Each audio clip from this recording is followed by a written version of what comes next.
Superman. So I watched Superman last week, and the thing is, I thought that they were gonna have a higher box office, but they didn't. I thought that they're gonna have a 200 million domestic opening, but they didn't. Superman soars to 125 million, third biggest box office opening weekend of 2025. So it's good, but it's not bode well for Superman, at least for this version of Superman, I don't think. But let's go and read it. Superman newly rebooted comic book adventure starring David Corenswet as Man of Steel flew to 125 million in its first weekend of release. So update, Superman can lift collapsing buildings, Godzilla-sized monsters, and now the box office. Let's continue reading. All right. Monday's actual tally was above Sunday's estimate of 122. It's funny that they lowered this by a little bit, right? They actually lowered it, right? Just imagine how much money it could have made. It was actually really good. Yeah, if it was, right? Those are strong ticket sales, enough to rank as this year's third largest debut after Minecraft and Lilo and Stitch. Well, here's the thing though. Jurassic World made a worldwide box office of $300 million, right? $300 million.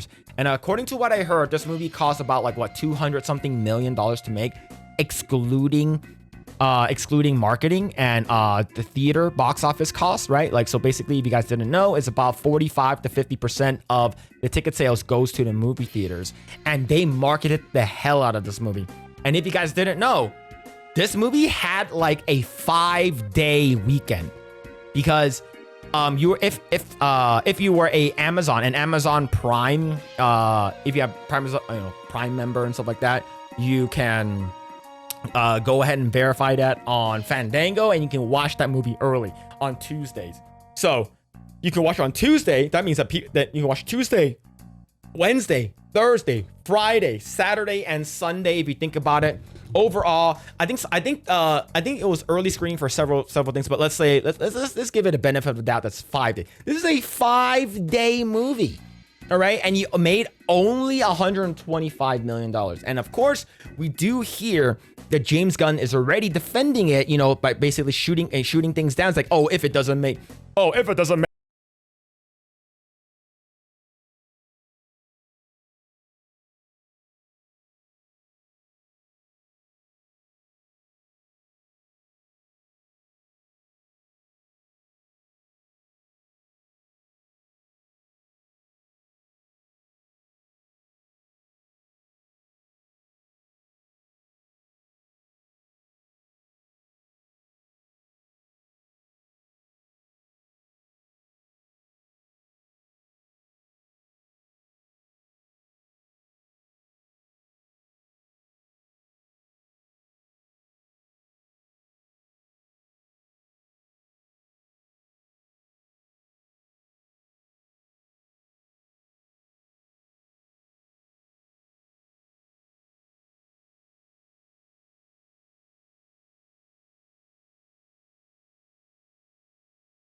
Has always been identified as an American character, and in some parts of the world, America is currently not enjoying its greatest popularity.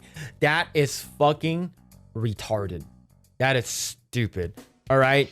When the Supermans back in the day came out, America was not in a great space either. All right. Didn't the Richard Donner stuff come out in the 70s, like the late 70s? Freaking Vietnam was happening and shit like that. So yeah, if you're saying that kind of crap, it is hard copium. One copium. There wasn't a single flag in the entire movie. There was one. There was one flag in the movie at like sort of near the end in the top left. After the entire movie was done, there was one US flag. I did see it. You see, Warner Brothers and DC Studios have a lot at stake, and not just because Superman cost a hefty $225 million.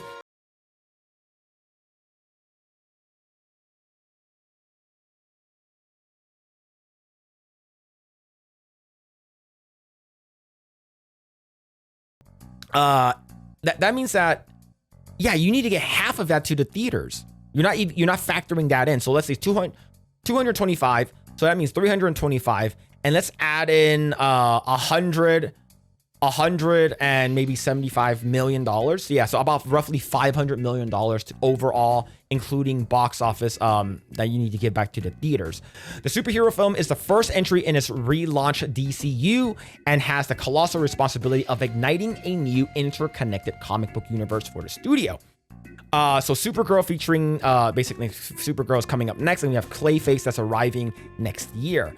And while the new take on Wonder Woman is still in the works, now the thing is that we don't know who Wonder Woman is. They still haven't announced who Batman's going to be. So yeah, so that's also going to be very, very, very weird, is because they should have Batman at least casted by now. But we don't even have Wonder Woman yet. So I think the Holy Trinity in terms of DC, you need to nail that. Is because if you don't have a good Superman movie, as of right now, this movie I would say is a decent movie overall. If you want to watch it, go watch it. If you don't really care about it, it doesn't really matter.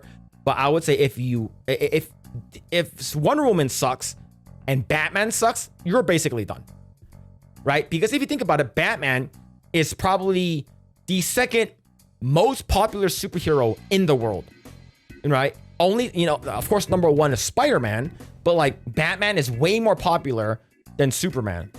But overall, I think the numbers are doing pretty good. It's just not as good as DC needs it to be, but I think it's good.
And Superman does not own crypto. Crypto is owned by Supergirl. And you're calling it faithful? That dog will beat the shit out of you just for fun. That dog is a dog that's untrained, does not have good manners. And the thing is that I do not like dogs that are not well behaved. This dog was a terribly behaved dog, and I'll say it again. This dog would have been better if the dog was food for humans. If this dog would have served better as dinner for us Asian people. Let's see, critics and audiences have embraced the film with an 82 average on Rotten Tomatoes and an A- on Cinema Score exit polls. That reception is a start in terms of earning back the confidence of DC fans. It also seems to be an endorsement of Gunn's lighter and escapist vision after director Zack Snyder's dark and dour take on the characters in the DC EU, with entries like Batman vs. Superman, Dawn of Justice, and Justice League. Attendance for Superman skewed younger, with moviegoers under the 25 accounting for 28%. Now, the reason why it's skewed better for them, for younger crowds, is because this movie is for Gen Z. This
saw the dog, I got hungry. I'm like, man, it would have been good.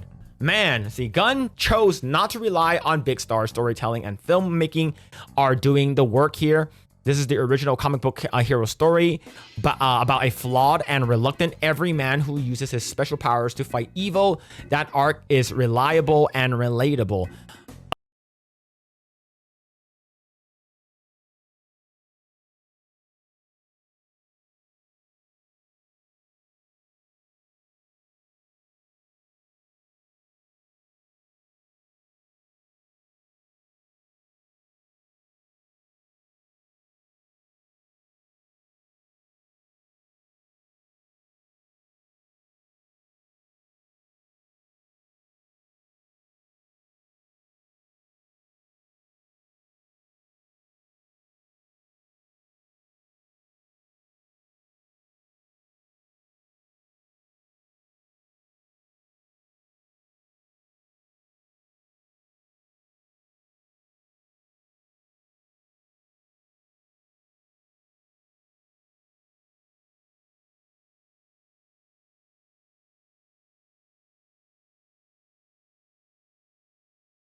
adjusted for inflation. So let's say that you adjust that for inflation, how much would it be now, right?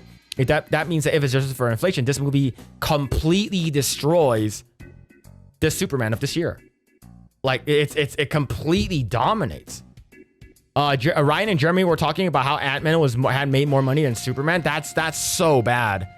Oh man. So $116 million. That's like 200 something million dollars now, right? The Superman benefited from IMAX screens, which accounted for 19.1 million in North America and 30.4 million globally. IMAX has become a boon for special effects driven films because those tickets are more expensive and the larger than life screens offer a distinctly out of the house experience. Superman makes excellent use of IMAX tech to deliver the scale of and spectacles audiences expect for this iconic superhero. And audiences turned out in IMAX in droves, and a result in CEO Rich, it said the company's CEO Rich Gelfond. Superman continues the most consistent trend we've seen at the global box office this summer. Filmmakers lean into IMAX. Audiences turn out in IMAX in outsized numbers, and IMAX over delivers in the worldwide results, and drives continues to grow. Yeah, I believe like this movie basically took all of the like IMAX spots, I believe, if I'm not mistaken. But it does make sense, right? They spent a lot of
a rite of passage and step in the right direction for Marvel is because every movie that came out for a long while from Marvel itself, not Spider-Man or Deadpool Deadpool and Wolverine, but Marvel proper, most of those movies have been sucking a lot of dicks, right? And finally, you got something that's decent, and everyone's like, wow, this one is actually really good. Nah, bro, you guys have just been eating shit for such a long time. Anything that's just a minute better than shit, you guys will love it, right? I'm not saying that Thunderbolts was a shitty movie. I think the movie is mid. I think the Superman movie is mid. And I think that's the reason why a lot of people think that, oh wow, this movie is so good, right? You get Joe Russo saying that this movie is better than the Richard Donner 78 movie? Get the hell out of here. Get the hell out of here, right? This movie has a lot of flaws. Man of Steel has a lot of flaws. It's just, personally, which one did I enjoy better, right? If you guys enjoyed this Superman movie better, great. If you guys like Man of Steel better, great. I like Man of Steel a little bit better. All right. I think it has more memorable moments. It has the perfect Superman that they sort of squandered. They have an insane score that that movie is so good in terms of where the score, because Hans Zimmer's fucking, like, he delivered. And that scene where he's flying around, the flight scene, one of the most memorable Superman moments ever. So damn memorable, so damn good. This movie doesn't have a lot of that. The most memorable scene in this movie is not Superman, it's Mr. Terrific. That shouldn't be a thing. But let's see where it is. I think word of mouth could be really good, but Gary doesn't like it. And I'm not sure if the drinker likes it. I believe Charlie likes it. I think Moist Critical, he said that the movie is good. So I don't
foresee everything. Make sure your I guess you would say your roadmap aligns, and that's about it. I think that's good. The whole EFAP crew hated Superman, especially Mahler and the little platoon. Yes, right. Here's the thing. These are the type of conversations that you have with your buddies, right? You have the water cooler, you go to work and you talk about Superman, you guys geek out over it. Why'd you like this movie? Why'd you didn't? I think I love that, right? Because is this movie woke? Absolutely not. There's no wokeness in this movie. And finally, we don't have to talk about it, right? It's because we've been getting a lot of woke crap over and over and over again. And we finally get something that's not woke. Everyone hails this movie as some kind of crazy major breakthrough. It is not. I think it is. I think for me, I'll rate it again. I think I gave it a 4 or 4.5 out of 10. I think it deserves that. But yeah, man, overall, I think this movie could have been really good. I was really hopeful for this movie, but let's see where the second weekend lands. I think if this word of mouth thing that people have been talking about is good for Superman, then we're not sure. You know, it could be really good. The next weekend could be better, but I don't think so. I don't think it's gonna be really good. I think the only movie that this movie will have competition for is the Smurfs, and I don't think anybody's talking about that movie right now. So we'll see.